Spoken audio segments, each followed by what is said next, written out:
Albertans are facing one of the most challenging times in our history.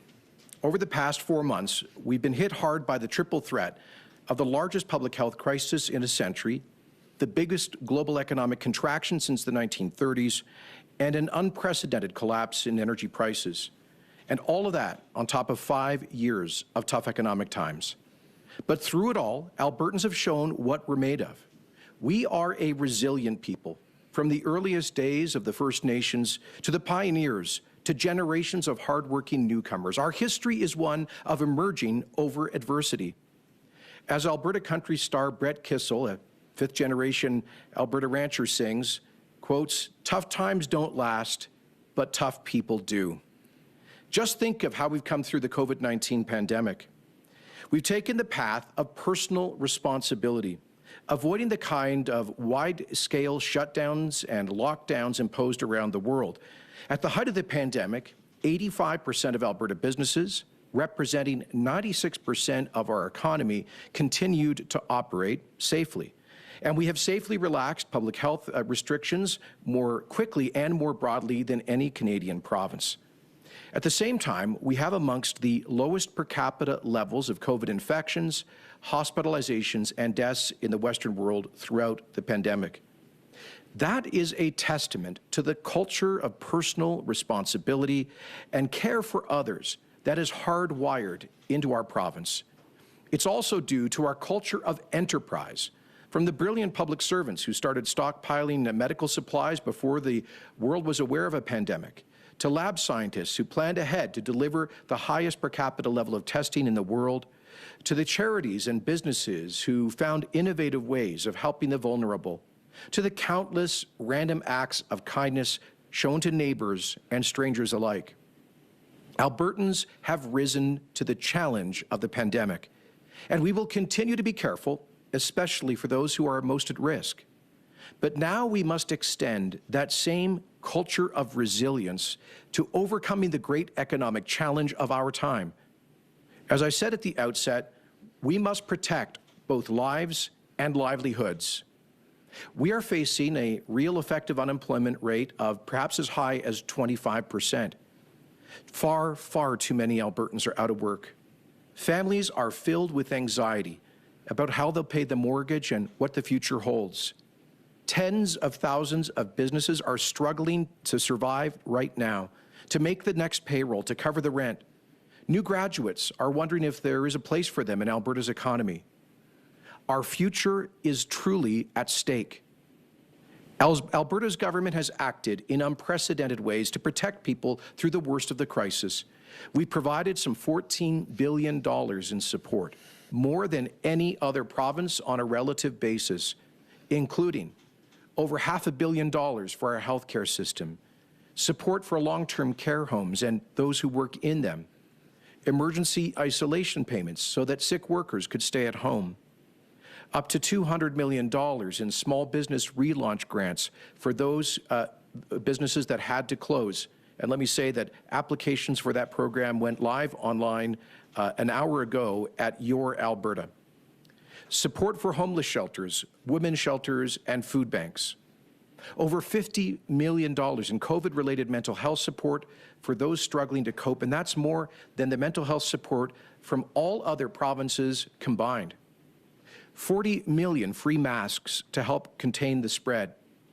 Funding to help daycare operators reopen, which in turn helps a lot of parents get back to work. Deferrals on utility bills, education property taxes, student loans, and government fees. Access to credit for struggling employers, and policies to protect both renters and commercial tenants. But much more needs to be done in the long journey to economic recovery that lies ahead.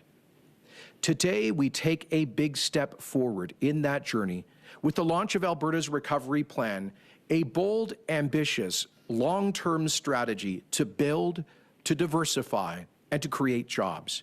It's a plan for today that provides hope for the future.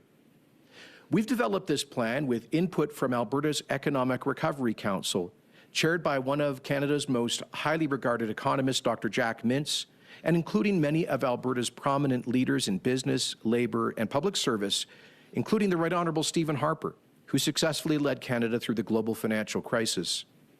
Thank you to the members of the Council and so many others who've contributed their time and expertise. This strategy builds on Alberta's enormous strengths. Alberta has the youngest and best educated population in Canada. We've been bestowed with some of the most valuable natural resources on the face of the earth, many of which we've not even begun to develop. Alberta has the lowest taxes in Canada. We have vibrant historic industries like agriculture, a thriving innovation sector, a world-class tourism experience, and dynamic creative industries.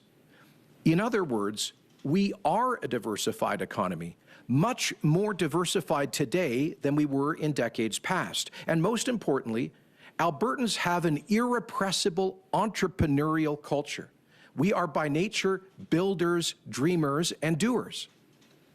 Alberta's recovery plan builds on those and other strengths with timely, targeted investments and bold policy reforms that will create tens of thousands of jobs right now, make Alberta more competitive in the long term, accelerate economic diversification in industries of the future, ensure a strong future for the bedrock sector of our economy, Alberta's innovative energy industry, and immediately show investors around the world that we really do mean business.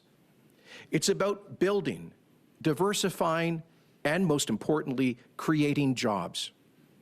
This recovery plan will create tens of thousands of jobs and make our economy more productive in the long run with the largest infrastructure build in Alberta history, with $10 billion in projects that will move people from unemployment to good jobs right now, building roads, bridges, overpasses, water projects, pipelines, gas lines, schools, hospitals, long-term care homes for seniors, drug treatment centers for those struggling with addiction, tourism infrastructure, and much more.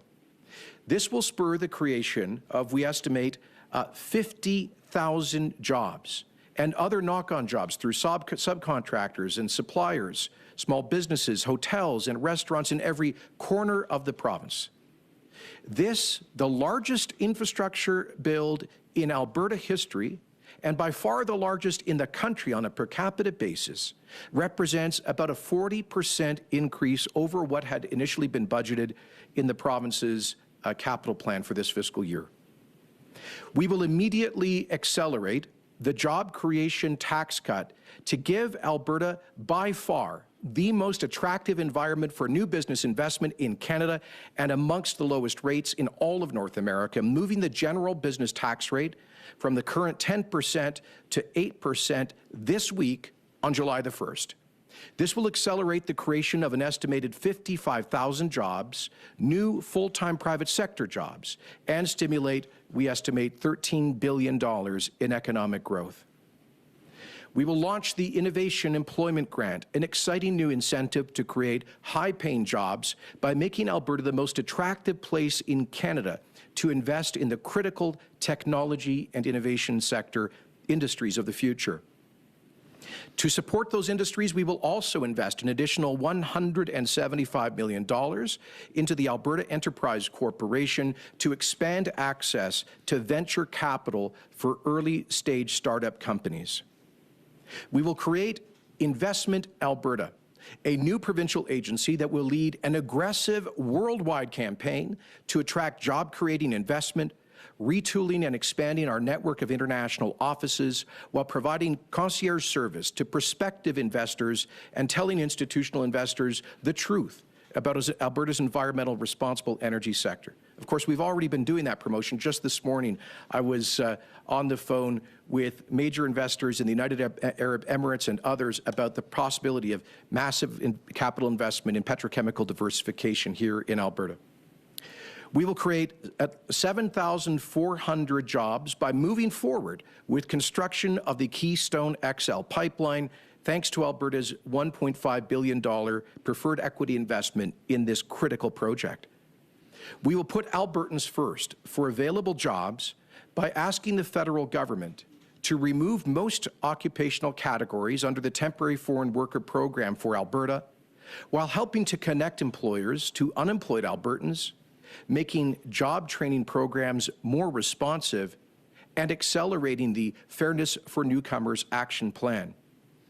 Due to the impairment of international travel and the deep jobs crisis, we'll also reduce by at least 1/3 the number of certificates to be issued under the Alberta Immigration Nominee Program this year, while moving ahead with key platform commitments to modernize our immigration program, like the Foreign Graduate Startup Visa Program, to support growth in the tech and innovation sectors.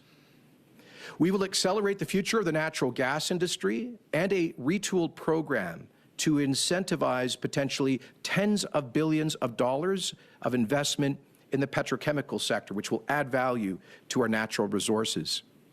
We will implement sector-specific strategies to drive diversification, including in agriculture and forestry, tourism, technology and innovation, aviation, finance and fintech or financial technology, and creative industries.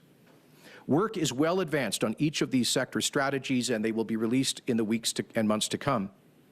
We will create a cultural event relaunch program to support music, performing arts, and landmark cultural events, which have been especially hard hit by public health measures. And that's important because one of our great advantages is our quality of life, and our creative industries are a key part of that. We will amend the Alberta Labour Relations Code to further cut red tape that impedes job creation.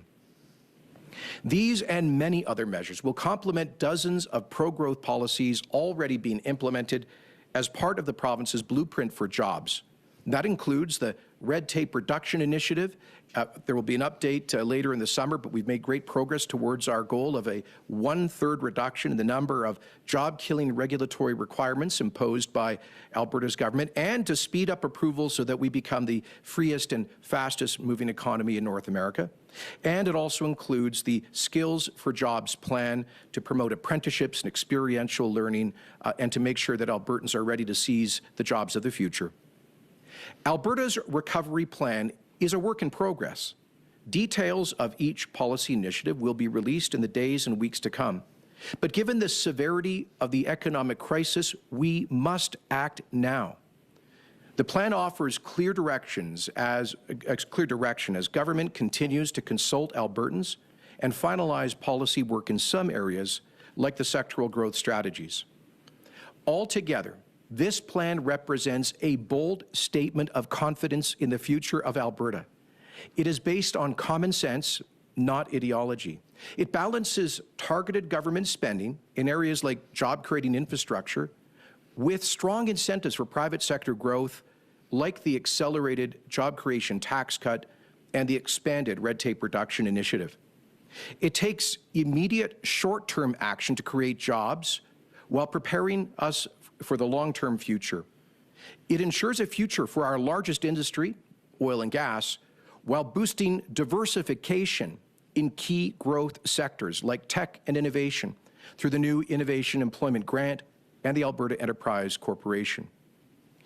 For those rightly concerned about the province's fiscal future, Minister Toews will be tabling a frank update on the province's finances later this summer. Albertans will have tough choices to make about how to get our finances back in order.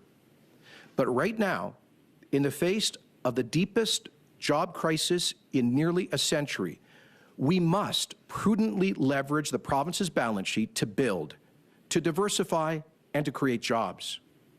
If we don't get people back to work, if we don't restore investor confidence and get our economy growing again, the fiscal challenge will become insurmountable.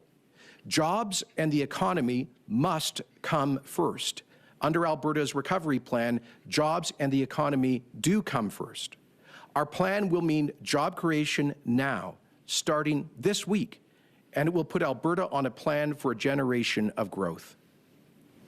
Just as Albertans have pulled together to flatten the curve and to save lives, we must now show the same spirit of resilience and enterprise to save livelihoods, to recover, to grow, and to thrive as a province once again.